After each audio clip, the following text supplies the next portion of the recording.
Boris was not there. Why was he not there? Where was Boris? This is a good question. This is a good question. I'm actually in process of trying to find that out. He was certainly around earlier for the lunch and the official photo and things. So maybe he's just cleared off for a nice Bavarian beer or something, you know.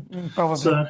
So who are they? What's it all about? Because people see that and they think G7, Barack Obama flies in or whoever it is at the time. What is it? What do they do? So it's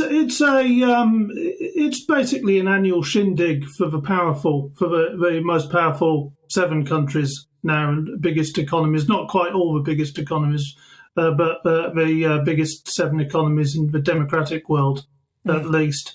And it's on one side it's a nice get together for the most powerful political leaders. It makes them all feel important.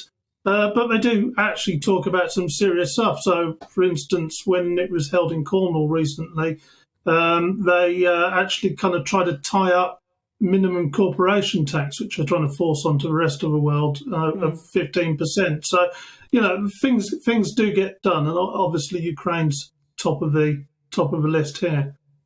Well, I mean, didn't they pledge in Cornwall? I mean, something the COVAX thing that there's sharing of vaccine doses and promised to share them around the world. But as I heard in Rwanda, one of the people there complained that actually a lot of those vaccine doses didn't actually get out there.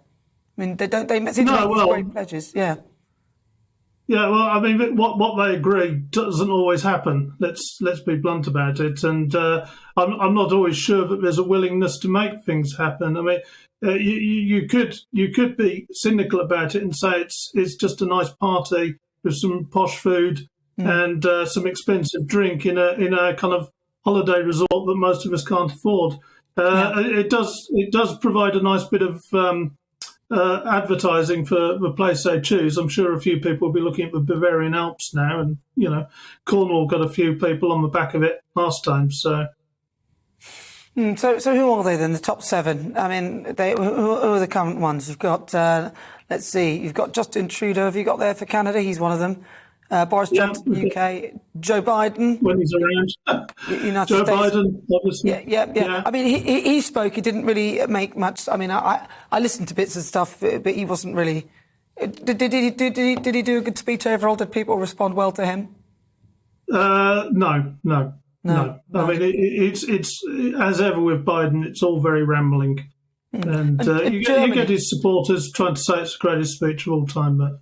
And Germany and Italy, they're in the G7, aren't they? They're still currently buying a lot of Russian oil and gas, aren't they?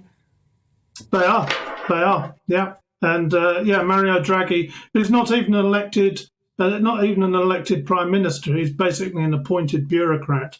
Used to be in charge of a European Central Bank, and because the latest Italian crisis, he got appointed and has basically been acting as almost a mini dictator throughout COVID and things. And it's been he's quite a character, is Draghi.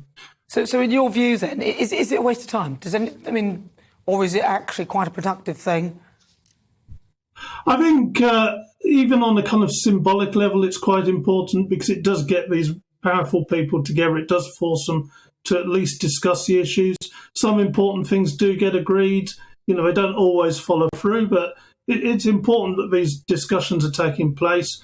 I mean, given that most of them are banging on about environmental objectives and us not flying, it's quite ironic that they fly to the G7 to do that. They fly to the G20, which is a slightly bigger version of the group, and all the other versions of these things. I expect environmental stuff's actually on this discussion as well. So,